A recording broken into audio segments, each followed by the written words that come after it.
അസ്സലാമു അലൈക്കും വറഹ്മത്തുള്ളാഹി വബറകാത്ത്. മാഷാ അല്ലാഹ്, 100-ാം വാർഷികം കഴിഞ്ഞ് വളരെ ഏറെ സന്തോഷത്തിലാണ് നമ്മളൊക്കെ. അള്ളാഹുവിൻ്റെ അപാരമായ അനുഗ്രഹം കൊണ്ട് ആ മഹത്തായ സമ്മേളനത്തിൽ പോകുവാൻ ഇതിൻ്റെ ക്യാമ്പിലൊക്കെ പോയി സംബന്ധിക്കാൻ അവസരം നൽകി അള്ളാഹുവിനിക്ക് ആയിരം സ്തുതികൾ നമ്മൾ പറയണം.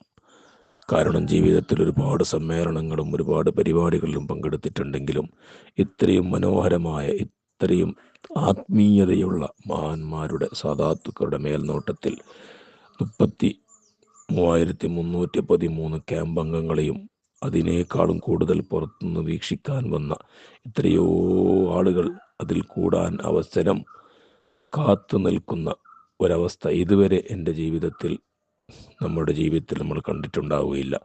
പല സ്ഥലത്തും വിജ്ഞാന വേദികളിൽ ഇത്തരം ക്യാമ്പുകളിൽ ആളുകൾ പൂർത്തീകരിക്കാൻ കഴിയാതെ വിഷമിക്കുമ്പോൾ ഇതിൽ ആളുകൾ കൂടാൻ വന്നവർക്ക് കൂടാൻ അവസരം കൊടുക്കാൻ കഴിയാത്തതിൽ സംഘടനാ പ്രവർത്തകന്മാർ നേതാക്കളും ദുഃഖിച്ചുപോയി എന്നതിൽ വളരെയേറെ അത്ഭുതമാണിത്.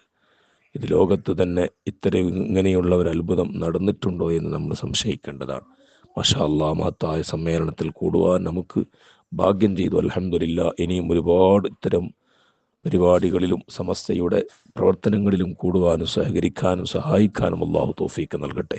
അതിനേക്കാളും അത്ഭുതമുള്ളത് ഈ സമ്മേളനം ഇത്രയും ജനലക്ഷങ്ങൾ വന്നൊഴുകുമ്പോൾ എങ്ങനെ നിയന്ത്രിക്കുമെന്ന നിലക്ക് ആയിരക്കണക്കായ നിയമപാലകന്മാരെ നിയമിച്ചുവെങ്കിലും അവർക്കൊന്നും ഒരു ജോലിയും ഒരു പ്രയാസവും വരുത്താത്ത രീതിയിൽ ഈ ലക്ഷങ്ങളെ വളരെ ലഘുവായ രീതിയിൽ വളരെ ഏറെ ബഹുമാനാദരവുകൾ നൽകിക്കൊണ്ട് ആർക്കും ഒരു വേദനയും ഒരു പ്രയാസവും വരാത്ത രീതിയിൽ അതിനെ മുഴുവനും നിയന്ത്രിച്ച നമ്മുടെ സമസ്തയുടെ നേതാക്കൾ, മഹത്തുക്കളായ നമ്മുടെ ഉമറാക്കൾ, ഉലമാക്കൾ, സംഘടനാ പ്രവർത്തകന്മാർ, അതിലേറ്റവും പേരെടുത്ത് പറയേണ്ട വിഖായയുടെ ആ നീലപ്പട്ടാളം, മാഷാ അല്ലാഹ്, കണ്ടപ്പോൾ തന്നെ അത്ഭുതമായിപ്പോയി.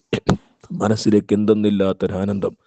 എല്ലാവരും ചിന്തിച്ചു പോയത് ഇതിൽ നമുക്കും ഒരു അംഗമായിരുന്നെങ്കിൽ എത്ര നന്നായിരുന്നു എന്ന്, എത്ര വലിയ ഭാഗ്യവാന്മാരാണെന്ന് ചിന്തിച്ച് പല ആളുകളും എന്നോട് തന്നെ പറയുകയുണ്ടായി, ഉസ്താദേ, എല്ലാ ജോലിയും കച്ചവടങ്ങളും ഒഴിവാക്കിയിട്ട് ഞാനും അതിൽ കൂടിയിരുന്നെങ്കിൽ അവർക്ക് കിട്ടുന്ന പ്രതിഫലം നമുക്കും ലഭിക്കുമായിരുന്നല്ലോ എന്ന് ചിന്തിച്ചവർ മാഷാ അല്ലാഹ് ചുട്ടുപൊള്ളുന്ന ആ വെയിലത്ത് റോഡ് വക്കിലൂടെ വരുന്ന ലക്ഷക്കണക്കായ ആളുകളെ അവർ നിയന്ത്രിക്കാനും അവർക്ക് വെള്ളം കൊടുക്കാനും ഭക്ഷണം നൽകാനും അവർക്ക് വേണ്ടുന്ന ഇരിപ്പിടം ഒരുക്കി കൊടുക്കാനും എല്ലാം ത്യാഗം ചെയ്തുകൊണ്ട്, ഒന്നും ഉദ്ദേശിക്കാതെ പടച്ച റബ്ബിൻ്റെ പൊരുത്തം മാത്രം കാംക്ഷിച്ചുകൊണ്ട് ഈ പ്രസ്ഥാനത്തിനുള്ള സ്നേഹവും ബഹുമാനവും കാത്തു സൂക്ഷിച്ചുകൊണ്ട് പ്രവർത്തിച്ച നമ്മുടെ എത്രയോ പ്രവർത്തകന്മാർ, അതിൽ 40-50 വയസ്സായ ആളുകളുണ്ട്, ചെറിയ മക്കളുണ്ട്, 10, 20, 25 വയസ്സിനിടയിലുള്ള എത്രയോ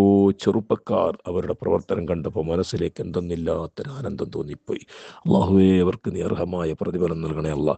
ഈ വിഖായയുടെ പ്രവർത്തനം ലോകത്ത് തന്നെ തുല്യതയില്ലാത്ത സേവനങ്ങളാണ് അവർ ചെയ്തത്. ഒരു നിലക്കും അവരെ പ്രശംസിക്കാതിരിക്കുക എന്നുള്ളത് നമുക്ക് ഉൾക്കൊള്ളാൻ കഴിയാത്തതാണ്. സമ്മേളനം കഴിഞ്ഞ് സമ്മേളന നഗരിയെ പിറ്റേ ദിവസമാകുമ്പോൾ തന്നെ ഒരു അവശിഷ്ടങ്ങളും ബാക്കിയാകാത്ത രീതിയിൽ അതിനെ എല്ലാം എടുത്തു മാറ്റി വളരെ നല്ല രീതിയിൽ ശുദ്ധീകരിച്ചുകൊണ്ട്, അതൊക്കെ ഇസ്ലാമിൻ്റെ ഏറ്റവും വലിയൊരു മാതൃകയാണ്.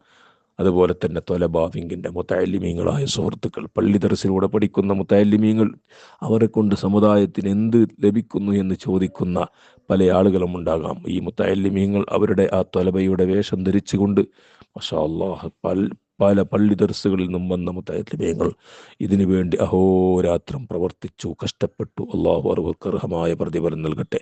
അങ്ങനെ ബാക്കിയുള്ള SKSFൻ്റെ ഓരോ കീഴ്ഘടകങ്ങളും എല്ലാവരും സമസ്തയുടെ ഓരോ പ്രവർത്തകന്മാരുടെയും അകമഴിഞ്ഞ സഹായ സഹകരണങ്ങളെ കൊണ്ട് ഊണും ഉറക്കം വഹിച്ചു കൊണ്ടുള്ള ത്യാഗത്തിൻ്റെ ആ ഒരു പ്രതിഫലമാണ് നമ്മൾ കുണിയിലൂടെ നമ്മളെ പോലെയുള്ള ആളുകൾ അനുഭവിച്ചത്. അവർക്ക് ആരെല്ലാം അതിനു വേണ്ടി സഹകരിച്ചിട്ടുണ്ടോ എല്ലാവർക്കും അല്ലാഹു അർഹമായ പ്രതിഫലം നൽകട്ടെ. ഇതിനു വേണ്ടി ആരെല്ലാം സഹായിച്ചിട്ടുണ്ടോ എല്ലാവർക്കും അല്ലാഹു തക്കതായ പ്രതിഫലം നൽകട്ടെ. അതിലും മറ്റൊന്ന്, കുണിയ നാട്ടുകാരായ ഓരോ നാട്ടുകാരുടെയും വീടുകൾ അവരുടെ എല്ലാം തുറന്നു വെച്ചുകൊണ്ട് വരുന്ന പരിചയമില്ലാത്ത ഏതോ നാടുകളിൽ നിന്ന് വന്ന ആളുകൾക്ക്, അതിഥികൾക്ക് ഭക്ഷണവും വെള്ളവും പാനീയം നിസ്കാര സൗകര്യങ്ങളും അവർക്ക് മറ്റുള്ള എല്ലാ സൗകര്യങ്ങളും ഒരുക്കി കൊടുക്കാൻ ഓരോ വീട്ടുകാരും ഒരുങ്ങി അതിനുവേണ്ടി സന്നദ്ധരായി എന്നുള്ളത് ആ നാട്ടുകാരെ സംബന്ധിച്ചിടത്തോളം ഏറ്റവും വലിയ ഭാഗ്യവാന്മാരാണ്, അവർ അനുഗ്രഹീതരാണ്. അങ്ങനെ ഓരോരുത്തരും, ഇബ്രാഹിം ഹാജി അടക്കമുള്ള എല്ലാവരുടെയും ത്യാഗമാണ് ഈ മഹത്തായ സമ്മേളനം. ഇനിയും നമുക്കും നമ്മുടെ സന്താന പാരമ്പര്യങ്ങൾക്കും ഈ പ്രസ്ഥാനത്തിൻ്റെ കൂടെ നിന്ന് ഇതിനെ സഹായിച്ച് അഹ്ലുസുന്നത്തി വൽ ജമാഅത്തിന് വേണ്ടി, പരിശുദ്ധ ദീനുൽ ഇസ്ലാമിന് വേണ്ടി സേവനം ചെയ്ത് ഇതിൻ്റെ പ്രതിഫലം കരസ്ഥമാക്കുന്ന ഭാഗ്യവാന്മാരിൽ അല്ലാഹു നമ്മൾ ഉൾപ്പെടുത്തട്ടെ. ആമീൻ യാ റബ്ബൽ ആലമീൻ.